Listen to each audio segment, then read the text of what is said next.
새로운 사태 회칙이 바꿔되지 40주년을 맞아 바꿔졌습니다. 새로운 사태 회칙은 우리 교회 역사 최초로 가난한 노동자들이 처한 사회 현실에 대해서 모범적으로 조명을 해서 노동헌장이라는 별칭을 얻었습니다. 이 노동헌장은 가난한 노동자들에 대한 예수 그리스도의 복음 선포와 초대교회의 성경 성과를 바탕으로 해서 무려 1800년 만에 가난아이들의 복음화에 관한 교회의 가식을 표명한 기념비적인 문헌이었습니다. 무려 1800년 만. 이에 비해서 회칙 40주년은 가난아이들이 복음화되기 위해서 필요한 사회 질서의 개혁을 역설해서 사회 질서의 대헌장이라는 별칭을 얻었습니다. 이 회칙이 반포됨으로써 새로운 사태 회칙에서 시작된 사회 교리는 가톨릭 교회의 공식 노선으로 확립되는 계기를 맞이했습니다. 그래서 새로운 사태 회칙 반포 100주년을 맞이해서 반포된 회칙 100주년과 더불어서 가톨릭 사회 교리는 가톨릭 교회가 현대 사회와 인류를 보내는 대표적인 메시지로 자리해지게 것이죠. 그래서 새로운 사태 회칙이 사회교회의 출발점이라면 40주년 회칙은 그 출발점을 확인하고 골격을 보강하는 성숙 단계를 보여줍니다. 이 40주년 회칙으로 말미암아서 새로운 사태 회칙이 통한 사회교회가 비로소 길을 잡았다고 볼 수가 있습니다. 회칙 100주년은 이 두 회칙, 새로운 사태와 40주년 회칙을 계승하면서 현대사회를 분석하고 원리를 정식함으로써 사회교회의 신학적 체계를 완성하는 의의를 지니고 있습니다.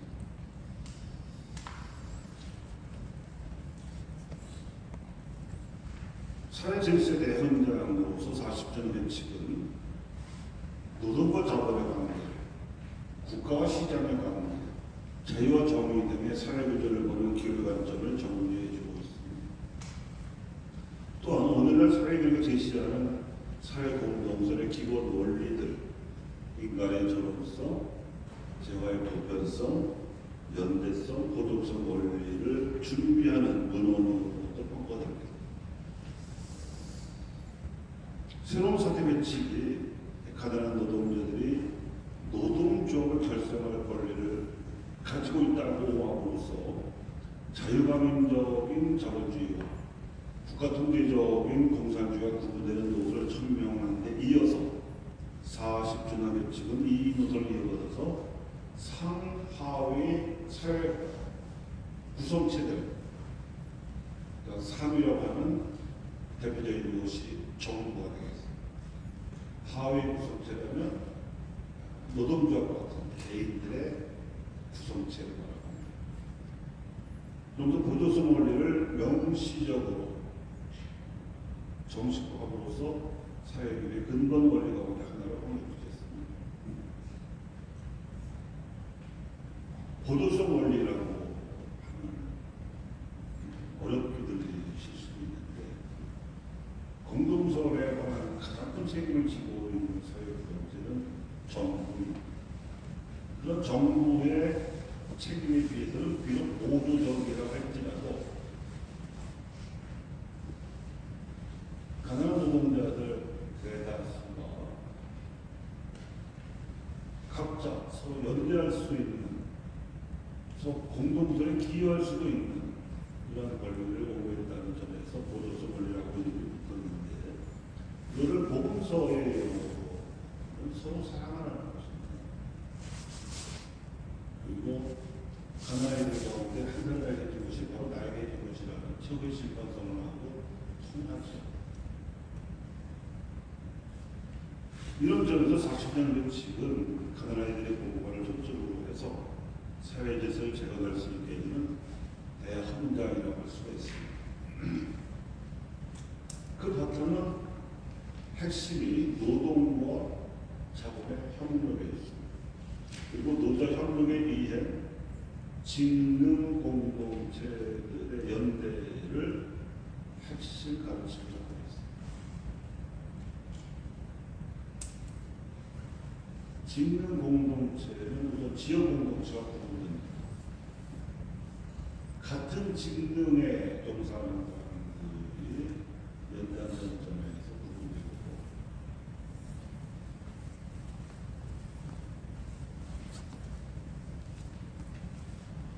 자본가든 노동자든 재산 규모에 상관없이 연대한다는 점에서 구분되고 그리고 우리가 보통 본당에서 하게 경험할 수 있는 종교적인 공동체가 다르다는 점에서 구분됩니다. 사회에서 더 널리 투영되는 표현으로는 협동조합.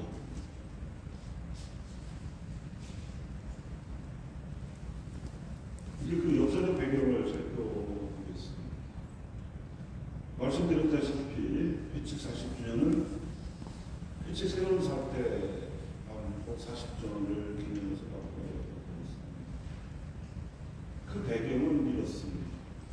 새로운 사태 회칙이 바꾸된 후에도 매우 시점적 기관이 아주 큰 우려를 표명했던 사회학 현상, 즉 필리핀 부익부 현상이 도무지 개선되고 있지 않았기 때문입니다.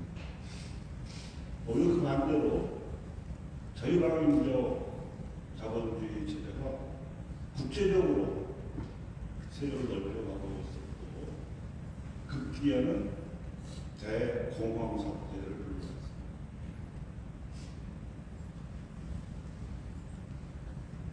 전 세계가 대공황에 혼란에 빠져 있기 때문에 리오 11세의 경우는 사회 경제적 토대를 근본적으로 가져야 한다는 위기의식에서 이 원칙을 갖고 있습니다. 조금 더 구체적으로 말씀드리면 빈익부 부익부 현상이 여전히 지속되고 있었을 뿐만 아니라 가속화되고 있었고 소수에게 집중된 재화 이제 경제적 권력을 형성하는 것은 잘 들어 보이는데 이 경제적 권력이 그것을 더 확고히 하기 위한 정치적 권력까지도 획득하고자 움직이고 있었다는 점.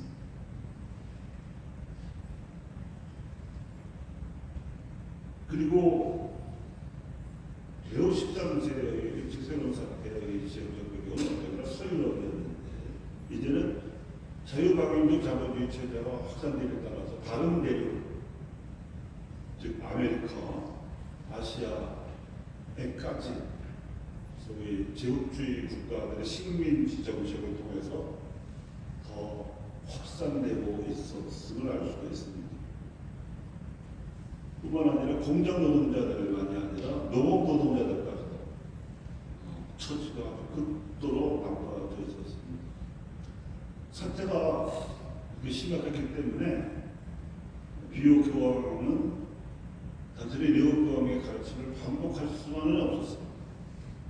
더욱 고통스러워진 노동자들의 처지뿐만 아니라 이미 신앙을 가지기 어렵게 된 사회전체 질서를 재건하는 데 집중했습니다. 그래서 필리핀 부익부의 사회적 현상의 근본적 원인인 사회적 부에 맞서고자 했기 때문에 개량주의자들이 흔히 시도하는 순수한 도덕적 접근 방식, 즉 부자들의 회개와 자살을 기대하는 그런 접근 방식을 취하지 않았습니다. 일부 부자들의 이미 일시적인 자선 행위로 개선되는 사태가 아니다. 다른 한편으로 그것도 관여된 잘못도 피하고자 했는데 그것은 흔히 공산주의자들이 급진적으로 시도하는 급격한 산업연합 방식입니다. 공산주의자들은 자유방임적 자본주의 피해가 워낙 크니까 사유재산 제도 자체를 철폐해야 된다. 국가가 사유해야 된다 하는 급진적 주장을 했었죠. 그래서 모든 사회 악현상이 사회구조의 허물로 말미암은 것이라는 잘못도 피하고 하는 것입니다. 그러면서 회칙 나누기에 가면 사회 구조도 근본적으로 제가 배워야지만 개인들, 특히 경제적으로나 정치적으로 힘이 있는 개인들의 도덕적 회개도 반드시 뒤따라야 한다 하는 점을 강조합니다. 그래서 비오 11세는 사회구조 개혁, 개인들의 회개를 모두 촉구하면서 이 두 측면 사이에 맺어지는 중요한 통찰을 보여주고 있습니다. 부와 권력을 장악한 소수 개인들의 악한 행위는 일련의 실천과 전통으로 굳어져 왔고, 이것은 정치적이고 사회적이며 경제적 구조로 거쳐가면서 결과적으로 광범위하게 사회적 불의를 재생산하게 된다는 통찰이었습니다. 이런 사회적 불의가 결국은 대공황 사태를 초래하게 이르렀죠. 공장을 파산하고 은행이 도달하고 실업자가 거리로 쏟아져 나오는 그런 대공황 사태였습니다. 이런 점에서 비오 교황은 네오교황보다 더 급진적인 비판을 자본주의 체제에 대해서 가하고 있음을 알 수가 있습니다. 그래서 전반적으로 40년 해치 간추자는 우리가 구약 성경의 예언서 가운데 아모스 예언서를 읽는 듯한 아모스 예언자가 통렬하게 그 시대의 지도체에 대해서 비판을 하는데 그와 마찬가지로 비오시스의 부자와 권력자들에 대해서 통렬한 비판을 나가고 있는 것이죠.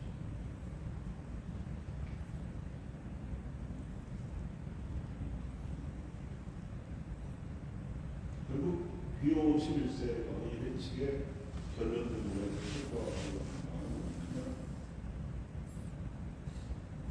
사회 사도적을 수행하여 평신도를 양성하는 것입니다. 사회 사도적을 수행할 평신도를 양성해야 교회가 사회에 영향할 수가 있고, 그래야 정부와 자본가들이 변화될 수 있고, 가난한 노동자들도 자본력을 키울 수 있다.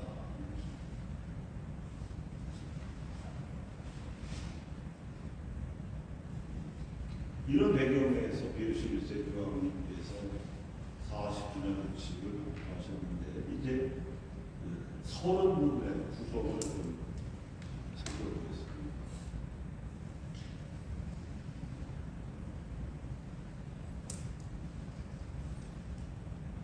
레오 13세 교황은 자신의 회칙에서 이 회칙을 쓰기까지 준비했던 것 같고 세상에 밝혀지지는 않지만, 이게 비오 11세 교황이 추적을 해서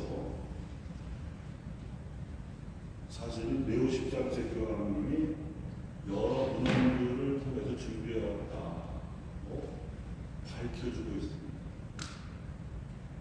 가정과 혼인성사에 관한 회칙, 국가 권력의 기원에 관한 회칙, 교회와 국가 권력의 올라가는 관계에 관한 회칙, 그리스도인의 신앙과 의문에 관한 회칙, 사회주의 오류에 대한 반론, 인간 자유의 그릇된 개념에 대한 회칙 등등 아주 굵직굵직한 회칙들을 만들어주셨습니다.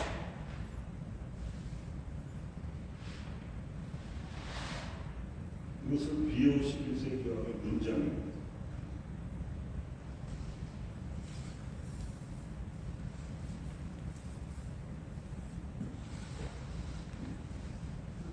특히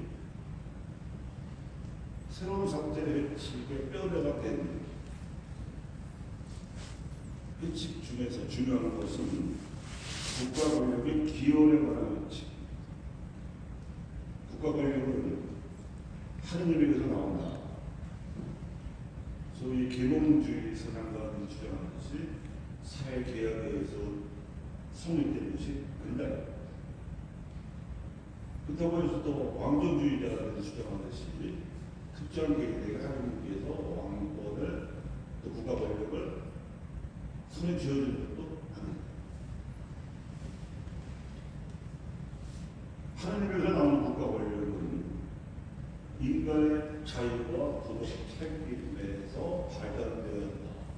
이것이 국가 권력의 기여에 관한 것입니다. 이것은 아까 처음에 가정과 혼인성사에 관한 지식을 먼저 준비했다고 말씀드렸는데, 가정의 권리가 국가의 권리보다 우선한다는 통찰은 여전한 것입니다.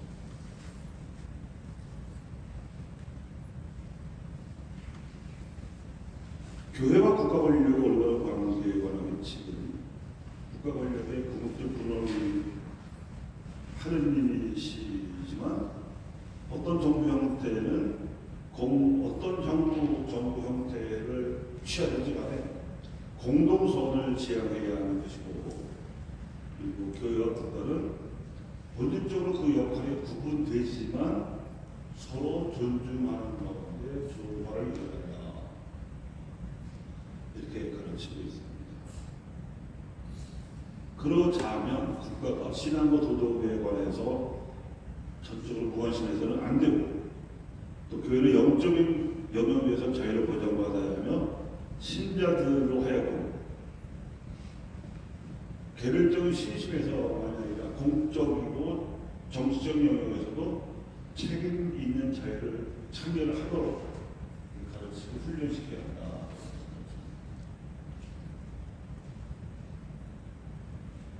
이 점을 우리가 쉽게 경험할 수 있는 분당 현실하고 차이가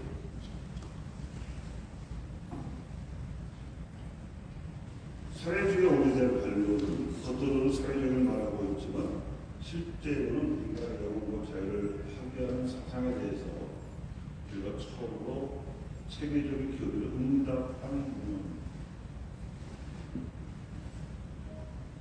그래서 새로운 사태 측에서 오늘날의 공산주의, 사회주의에 대해서 아주 치열한 비판을 하고 있고, 그것은 가장 비판이 오류에 입각하는 이데올로기라는 것이고, 그 이유는 70년 후에 소련의 붕괴로 역사를 인식이 됐죠.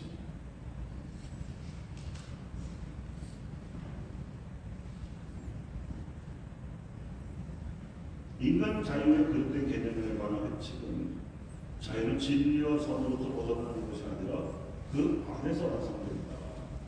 가톨릭 자유화를 고전적 방식으로 정식화시킨 그런 이런 그런들을 탄탄한 바탕으로 해서 관건의 새로운 사태는 이른바 사회 문제라고 불리는 인간 사회의 문제들을 올바르게, 다시 말하면 복음적인 빛으로 조명을 해서 해결할 수 있는 확실한 기법을 전인류에 제시했고, 이것이 1800년 만이라는 겁니다. 그리고 가장 적절하고 심각한 상황에서 제시되었다는 점에서 두드러진다고 배울 경험은 높이 필요가 있습니다. 이렇게 배경이 된 새로운 사태의 측에 배경이 된 그런 이유를 소개하면서 둘째로 말씀드릴 수 있는 배경은 매우 교황의 회칙에 포함시킨 사회경제원리를 더 분명히 밝히고 발전시켰습니다. 다시 말해서 경제 사회적인 문제에 있어서도 교회의 역할이 반드시 필요하다는 것을 확인하고 나서 사유재산 소유권의 사회적 책임을 만들었습니다. 매우 쉽지 않은 사유재산 소유권을 1차적으로 옹호하는 데 관심이 있었다면 비효식이 있어야 되는 사유재산 소유권의 사회적 책임을 강조하는 발전을 볼 수가 있습니다. 그 책임 중 하나가 뭐냐? 작업과 노동이 협력합니다.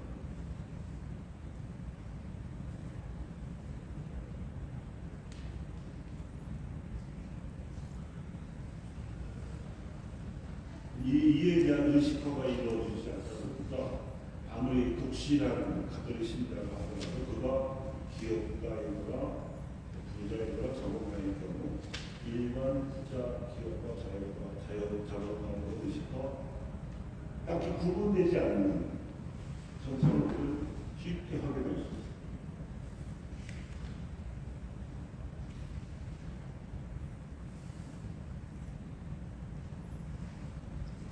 그래서 자본주의뿐만 아니라 공산주의 병폐를 아울러 치료하면서 사회적 사랑의 근거한 정의로운 행동으로 사회를 도덕적으로 수신해야 된다.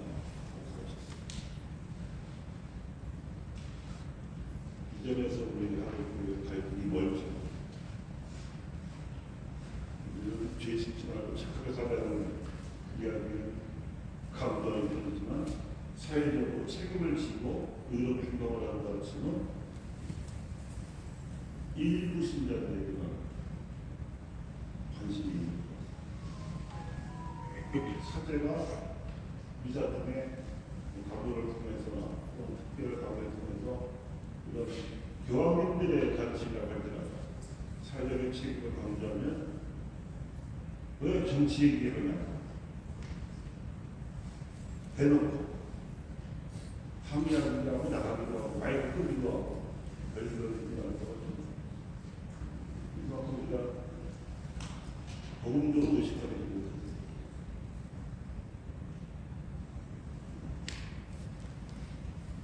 결국은 노동자들 안에서 사용자들 가운데 있고 사회사들을 주장할 공식적 사도를 양성하고 훈련시켜야 된다는 것이 기도시에서 새로운 40절의 지을 하게 되는 가장 큰 배경입니다.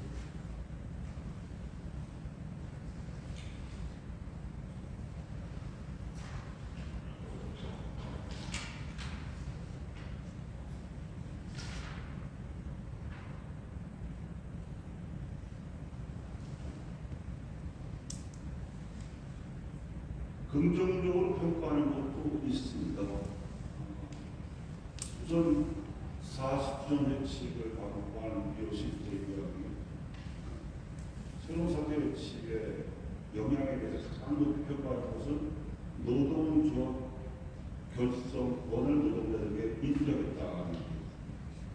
이전까지는 자유방임적 자본주의자들의 선전성공 때문에 노동자들이 뭉치는 것은 전부 빨갱이고 공산주의 운동으로 간주하는 그런 경험을 너무 했었는데 교황이 노동자들의 노동조합 결성권을 운동을 했기 때문에 그런 근거 없는 편견에 가득 찬 그런 사회적 압력이 사라진 것입니다.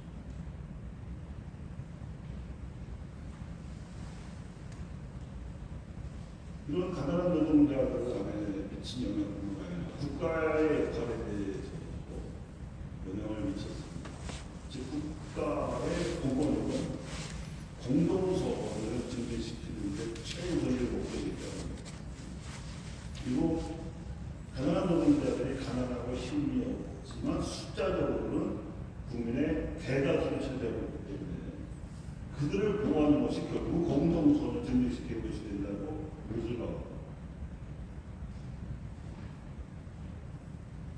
그러다 보니까 공직자들 또는 이런 같은 교회 안에서 사회 운동을 하는 성직자들에 의해서 소위 노동법이라는 분야가 역사가 처음으로 추격을 했어요. 특히 그 중에서도 독일의 페틀러 친구 같은 사람은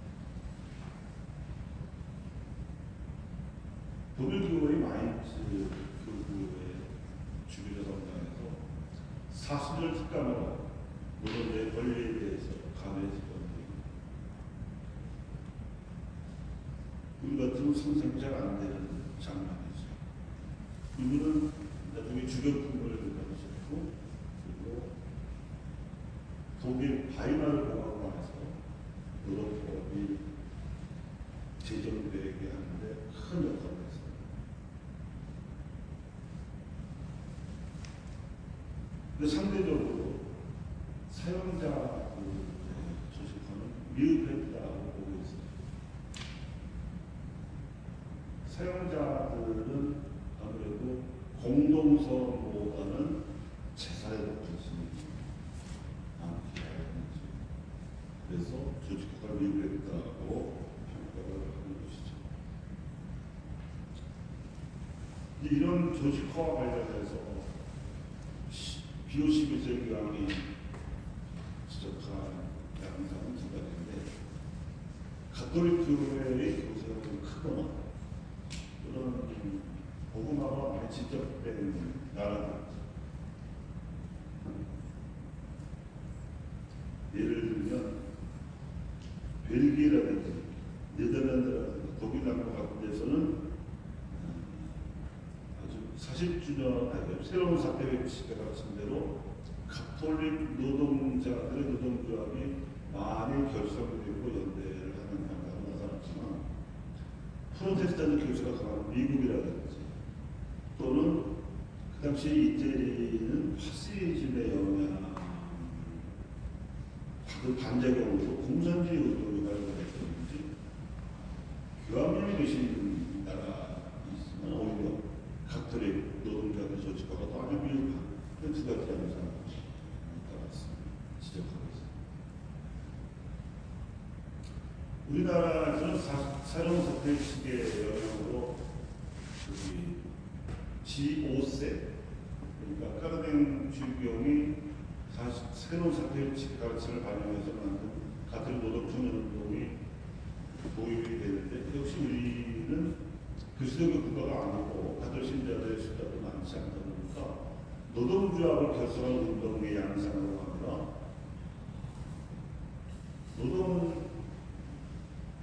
노동조합이 노동자들의 권익을 옹호하는 방향으로 나가도록 촉구하는 사회운동의 형태로 G5세 운동이 많은 지점이 있습니다.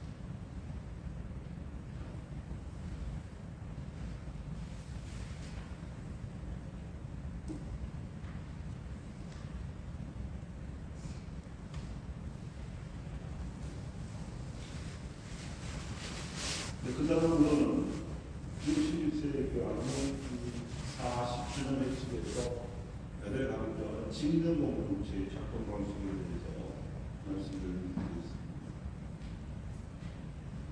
직능 공동체는 같은 업종이나 직능에 종사하는 노동자와 사용자가 함께 협력하면서 여러 분야에서 결성된 직능 공동체들도 공동선을 위해 연대하는, 같은 직종에서도 직능 공동체를 결성하지만 그 직능 공동체가 속한 다양한 분야에서 서로 연대하는 그런 방식으로 작동이 되는 것입니다. 여기서 이제 보조성의 원리와 여덟성의 원리가 연달아 작동이 개별 노동자들에 관한 보조성의 원리가, 직능 공동체들 사이에는 연대성의 원리가 작용이 된다고 볼 수가 있습니다.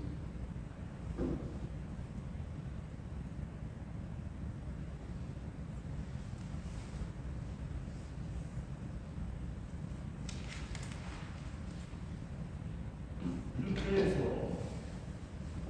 사회 질서를 재건하게 되면 노동 계급과 자본가 계급 사이에 적대적인 갈등을 근본적으로 해소할 수가 있습니다.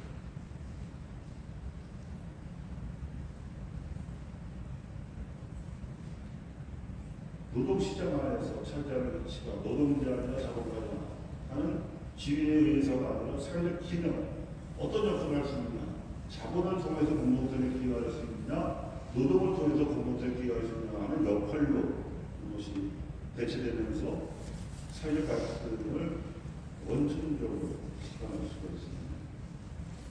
그리고 국가는 이 노동자들과 사용자들의 자발성에 기초하는 직능 공동체를 지원하되 통제하지 말아야 한다.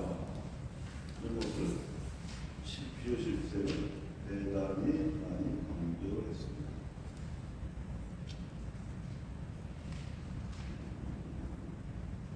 제가 보기에는 비오 11세 교황이 강조하는 이 직능공동체라는 공동체를 새로운 이렇게 가려면 우리가 물질 문명 차원에서 발견한 그 어떠한 발견이나 발명문화도 각지 것입니다.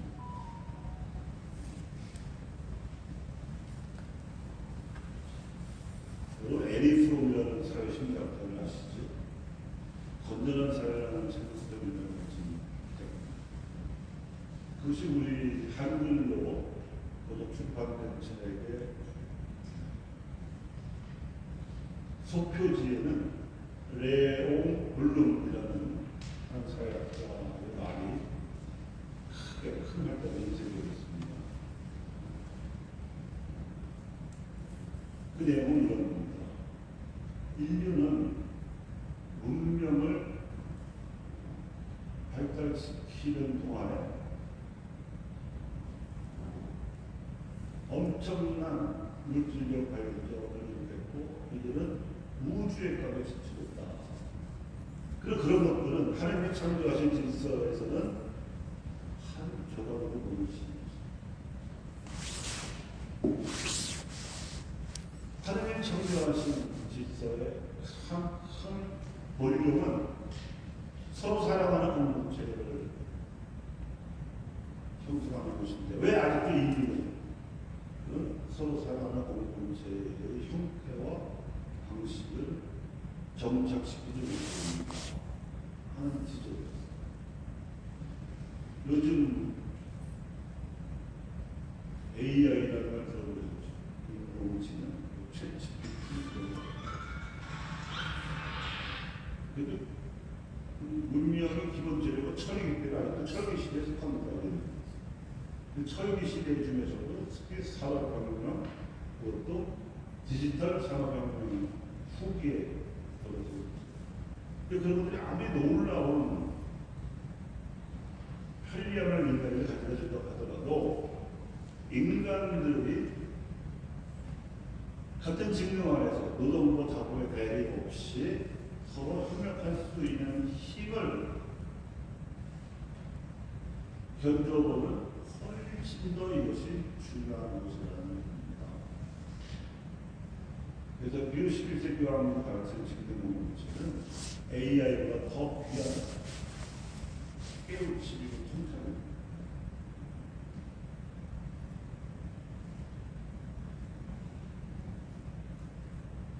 특히 이제 우리 사회 현실에 비추어서 생각해 보면 이렇습니다.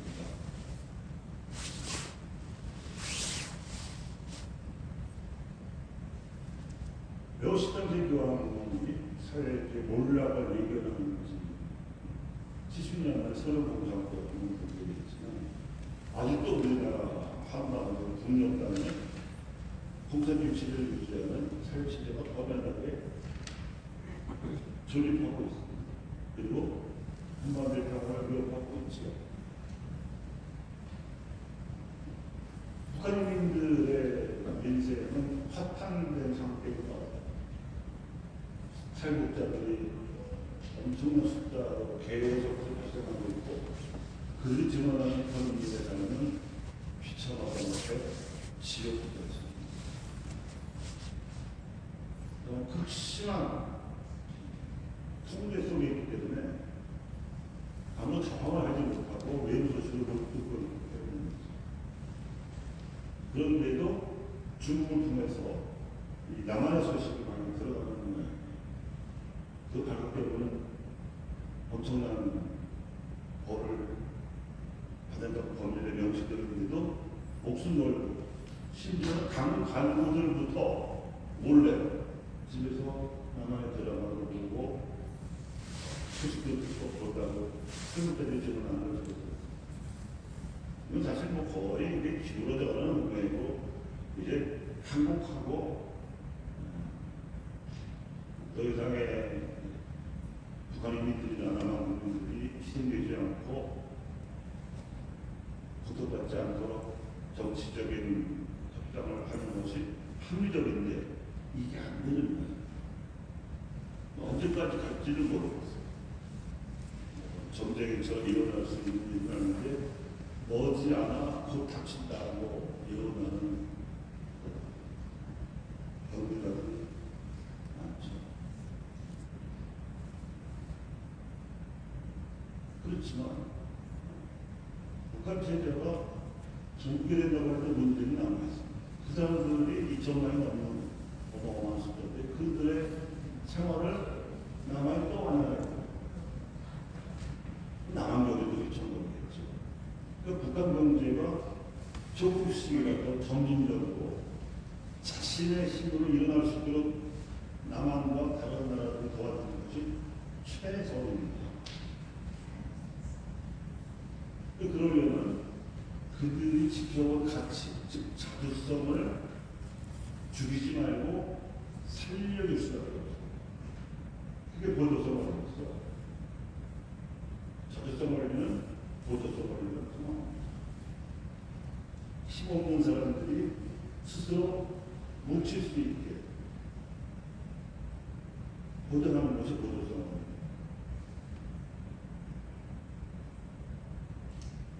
그런 반면에 남한의 자본주의를 미국식 체계를 모델로 해서 아주 모범생처럼 발전을 해요. 지금 최근 들어서는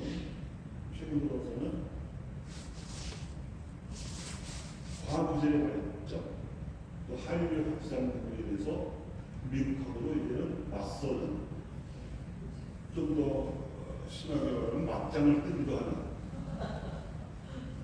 이건 미국식 자본주의 피해를 우리가 알고 있다는 뜻이잖아요. 그리고 더 모범적으로 비아냥거리는 모델을 볼 때 미국의 그들에서 자란 일본조차도 해내지 못하는 성취를 대한민국 경제가 하고 있단 말이에요. 이것을 우리 나라 노동자들의 생산한 제품을 수출하는 데에만 쓸 것이 아니라 북한 체제를 살리는 방향으로도 힘을 모아서 이 직무 공동체가 남한과 북한 사회에서 적용되도록 노력하는 것이 우리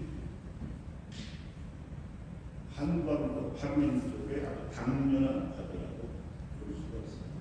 비오시리스의 교황의 가르침을 적용하면 그렇다 이 말이죠.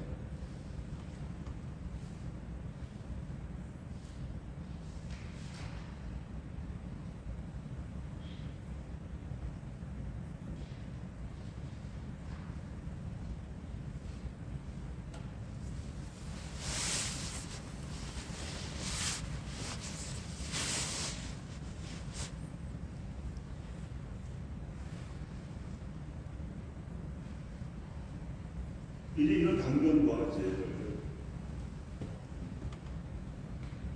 해결하기 위해서 한국 사회가 어떻게 복구화되어 왔는지 그 여명을 살펴보겠습니다.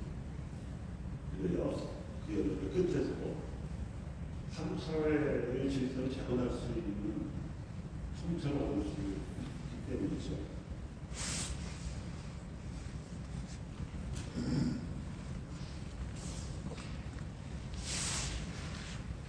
여러분이 아시다시피 우리의 이웃나라인 중국이나 일본은 천주교가 훨씬 더 먼저 전해졌습니다. 200년이 훨씬 더 이르게 전해졌습니다.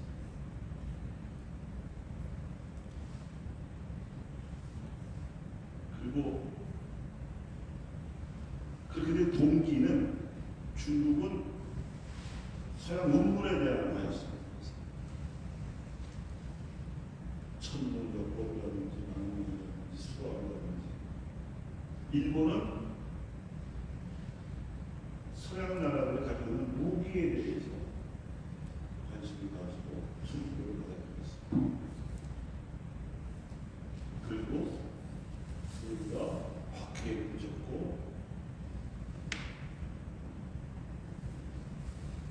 현재 우리가 알고 있는 것처럼 중국과 일본을 갖고 있는 문제는 바다입니다.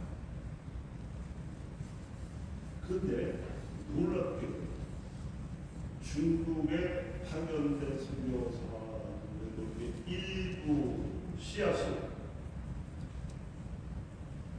이 땅에 전했어요. 그때 그 씨앗을 받은 인물이 오늘 성지에서 기념하는 이가 세대가 되죠. 이제 밧데오리지라고 하는 선교사가 16세기에 중국에 와서 20년 동안 준비를 해요. 한자도 배우고 한문도 배우고 유학도 배우고. 그리고 아예 20년쯤 지나서는 중국인들의 소비 복종을 하고 와요. 그렇지만 중국어를 구사할 수 있는 것은 모르겠죠. 그러면서 그가 그 당시에 유행하던 유학의 사도가 성리학, 성리학은 송나라의 주희라고 하는 성리가 아주 논리적으로 유교 경전을 재해석해 놓은 것이었어요.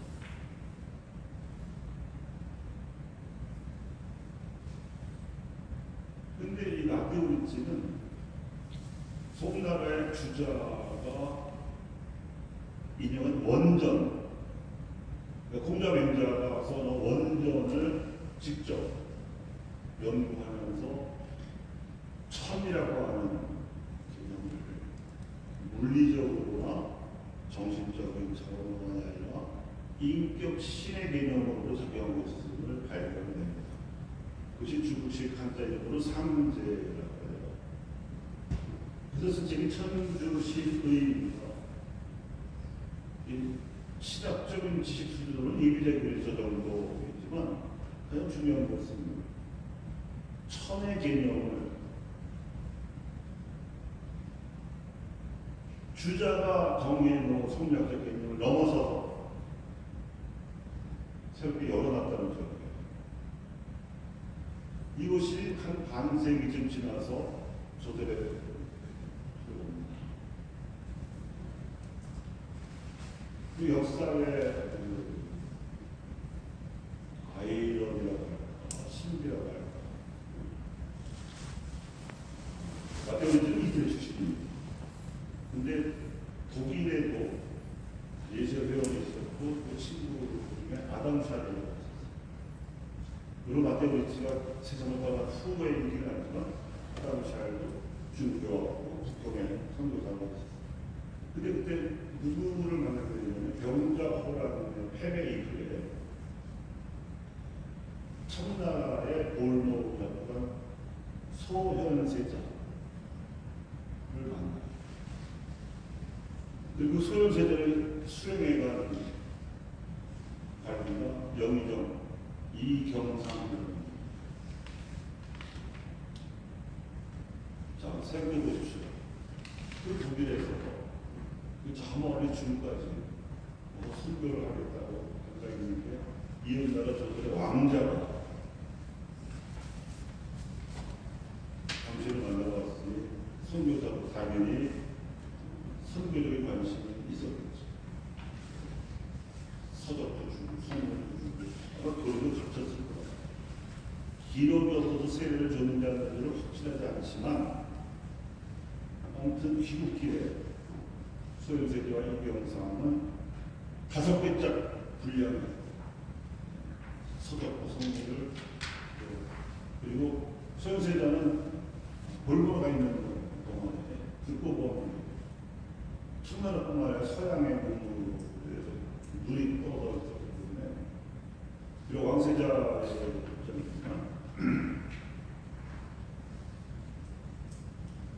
인도인들하고 대신들은 위로를 해서 저 왕세자가 왕이 되는 날에는 차이는 없겠다. 의문의 죽음을 당합니다. 독살하는. 그러니까 이경상도 자기가 수행해간 왕세자가 의문의 죽음을 당하고 죽을 위협을 절대로 이 청나라에서 들어오는 이 괴짜는 소멸되지 않아 했지만 그 5대 손인 이병이 자라다가 성장할 때는 이미 150년이 흘러버린 후이기 때문에 이들은 마음껏 아담 미샤엘 선교사가 기증한 서적을 보고 자랍니다. 이게 특이하죠.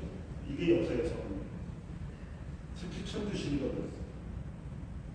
그래서 세례 후에 이런 짧은 기간만 신자했지만 사실 그 이전에 우리 세례 성사 없이도 유학적인 소위 수양로에 입각한 정신 수양을 교육하고 기도도 하고 성경도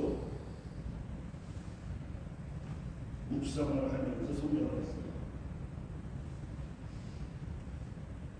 그 한국교회의 청년들이 성경에 얼마나 통달했는지 알 수 있는 게 그들 세례명 지인으로 많아요.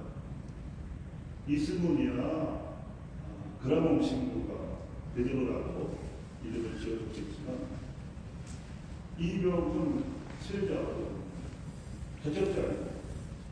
그리고 우리 다음 달에 양근 성지를 수리하게 되는데 거기는 권철씨와 권일씨의 근거지예요. 권철씨는 안보로시요. 권일씨는 프랑스과 할비예요. 모르고 지은 게 아니에요. 정약용은 사도요. 정약용은 아우구스입니다. 정약전은 아니에요. 성경의 인물을 꿰뚫고 있었어요.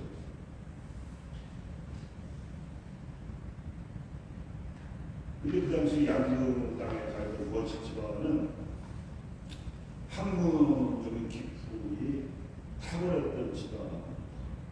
오죽하면 왕실에서 왕세자의 가정교사로 위탁할 정도였어요. 이거는 학문과 이품이 워낙 뛰어나지 않고서는 아마는 특혜.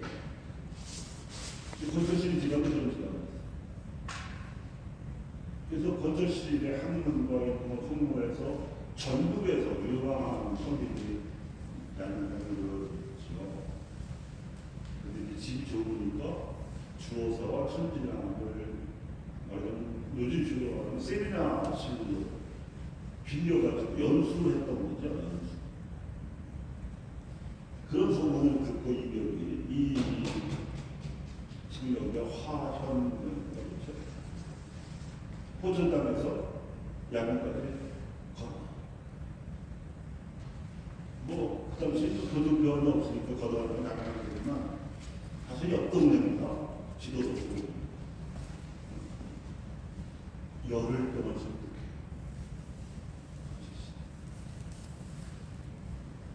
권철신의 학문과 이별의 학문을 다 꺼내놓고 공개 토론을 하는 건 아니겠죠. 어쨌든 심야 토론을 열을 그리고 마침내 권철신 인정을 합니다. 이별의 학문을 인정. 그리고 자기가 주재하는 강학회에 초대를 하는 거죠. 그게 1779년 겨울입니다. 열흘 동안 진행된 그 강학회에서 처음에는 신학에 대한 관심에서 모인 세미나였는데 워낙에 서학이라고 불리던 당시 천주왕의 해박한 이벽이 합류하면서 신학의 초점이 천주학으로 넘어갑니다. 거기에서 천주시를 비롯해서 이벽이 그동안 가지고 나왔던 천주학에 대한 지식을 가르치죠. 그것이 성교요지로 알려져 있는데 마침내 천주학 강학회가 천주교 신학문체로 질적으로 성격을 변합니다. 천주 신자가 되면서 신학을 성격 권철신 문화의 명성입니다. 그러면서 아까 우리 지구신 분한테 설명드렸듯이 이벽의 손이 누이가 정약혈의 부인이었습니다. 정치 집안하고 의식 집안은 서른 집안이에요. 그리고 이병도 15개 장관을 들어서 마하대의 살림집을 차렸다고 하잖아요. 그래서 거기에 살림집을 차려놓고 거기서 멀지 않은 주호사나 천지남을 자주 가서 공부도 하고 책도 읽고 1779년 한 번만 간 게 아니라 지난번에 우리가 천지남의 성립이 시골에 갔을 때 올라갔다 오신 분들을 확인하셨을 텐데 이 벽에 독서 적하고 있습니다. 굉장히 오랫동안 서로 같이 공부하고 대화하고 나눴던 처지가 이벽과 정시 성형이에요.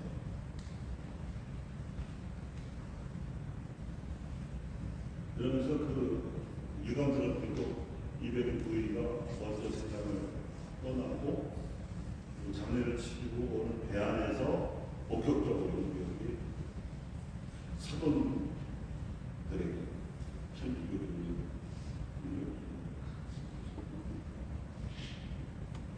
그러면서 정확하게 말하는 분위기를 잡는 거죠.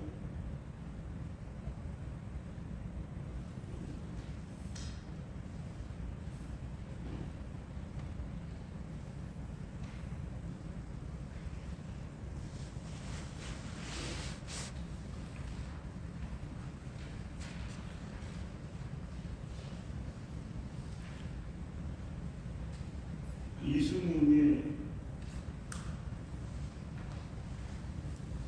동지사의 서장관으로 임명되었던 아버지를 따라서 국경을 가봤고 남당 상사를 그라몽 신부한테서 벤도라는 이름으로 세대를 갖고 와서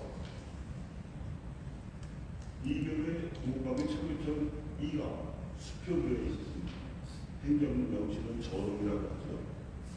거기에서 첫 세대 성사가 성사는 성직자들만 하는 걸로 알고 있지만 세대 성사는 평신도들도 줄 수가 있습니다. 권장하지는 않지만 사람이 위독한 경우에는 허용을 해요. 사대교리만 가르치고 죽기 전에 세례를 받을 수 있도록 허용을 합니다. 그것도 대세라고 말하지만 대세라고 해서 쌍수 세례라는 뜻은 아닙니다. 너무나 세례입니다. 그래서 이승훈이 이 벽을 뚫고서 관절 신분을 초기 강하게 뼈를 다 주셨죠.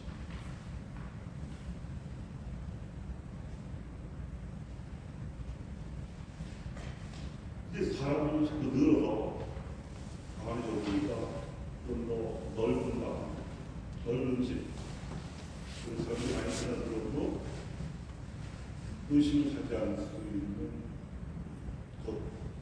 역관이면 의원이었던 중인 김범의 집으로 옮겨간 곳이 명문회관.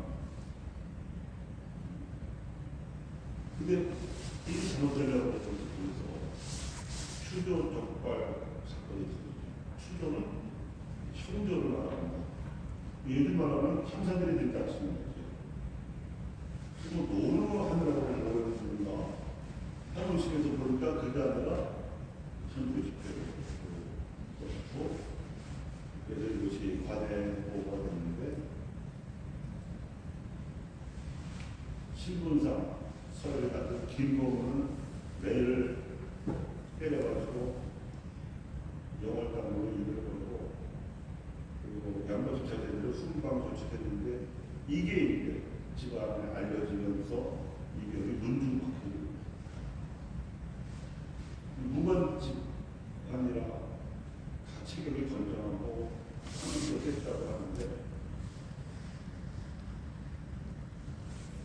너를 보름이 안 돼서 신분 전 시부들이 굽서갔지. 큰 소리 치아가 거북해. 문중 치명을 당합니다. 지금은 여러 차례 심보를 거치는데 한민의 정으로 공식적으로 선포가 됩니다. 한민의 정 다음은 가정 다음은 시, 복자, 성비. 아무튼 중국은 서양 몽골에 대한 관심, 일본은 서양 북에 대한 관심에서 우리는 진리에 대한 관심에서 진리가 되는 것이 근본적으로 다르다.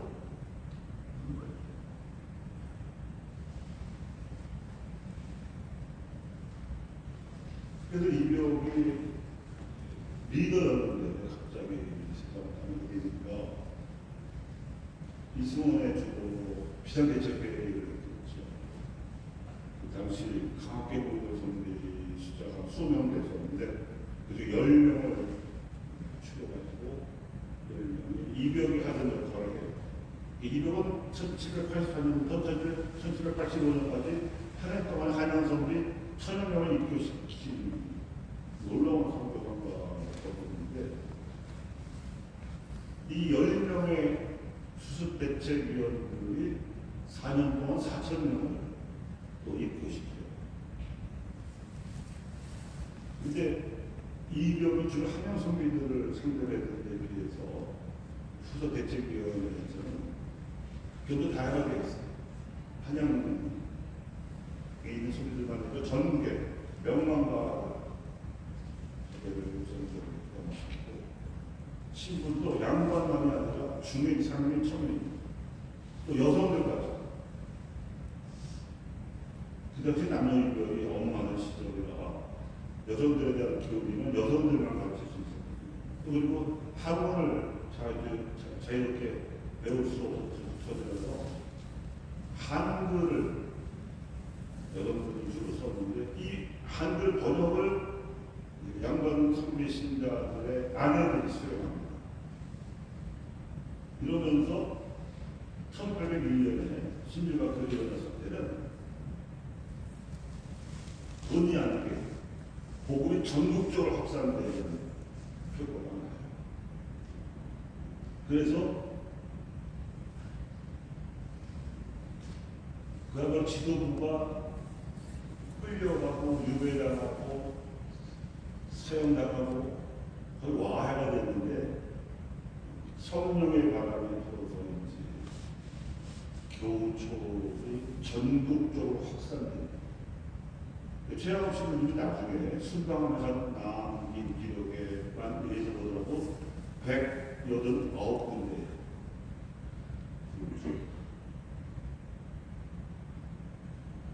그 교우초원에서는 천주교 교리대로 만민평등과 남녀동등의 가치를 실천하는 소위 앞선 문명 사회였죠. 자, 여기까지가 그야말로 확 간추린 천주교의 장입니다. 근데 결국 천주교 신자들 100년 박해를 견뎌내고 재무시한 신앙과 양심의 자유를 일제강점기를 거치고 대한민국 정을 선포되는 천주교 신자들이 목숨 걸고 돌아가면서 같이 고달이 당하는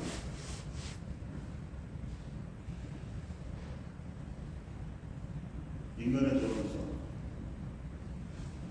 그리고 국민이 주인인 나라 그리고 자유권적 인권뿐만 아니라 사회권의 인권까지도 확립해야 하는 과제를 안고 있는 것이 대한민국의 현실입니다.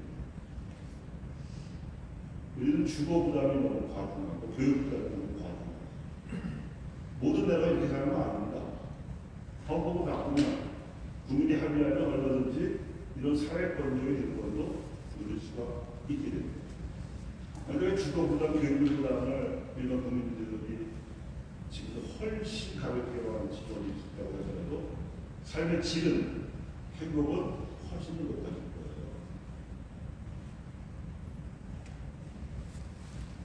그러고 나서는 그 공동의 혜택을 끝까지 넓혀야 되는 거예요.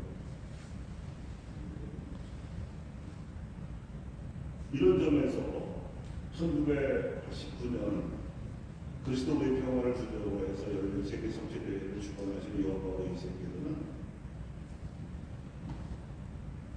아시아 본부를 강조하시면서 한반도의 평화, 한민족이 크게 바라마지 않는 한반도의 평화는 우리보다 더한 어려움 속에 있는 아시아의 가난한 나라들을 돕고자 할 때 비로소 덤으로 얻어질 거라고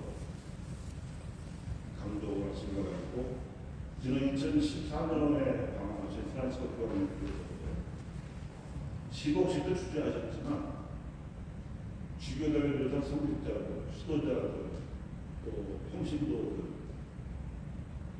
민족 지도자들, 만나는 자들, 고르베고르 다 쓴소리의 메시지를 주셨어요.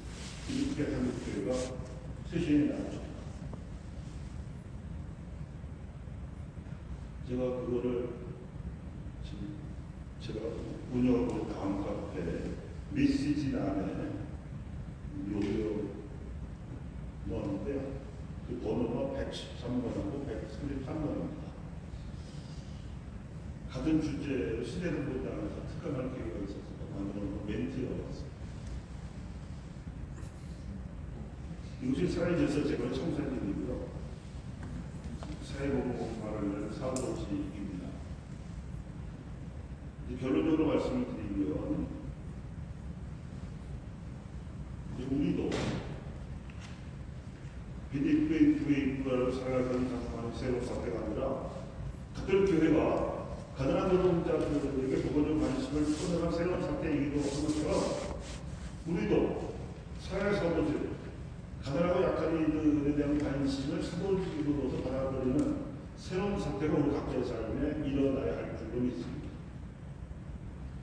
마치겠습니다. 전도와 헌도와 성령으로 아멘. 감사합니다.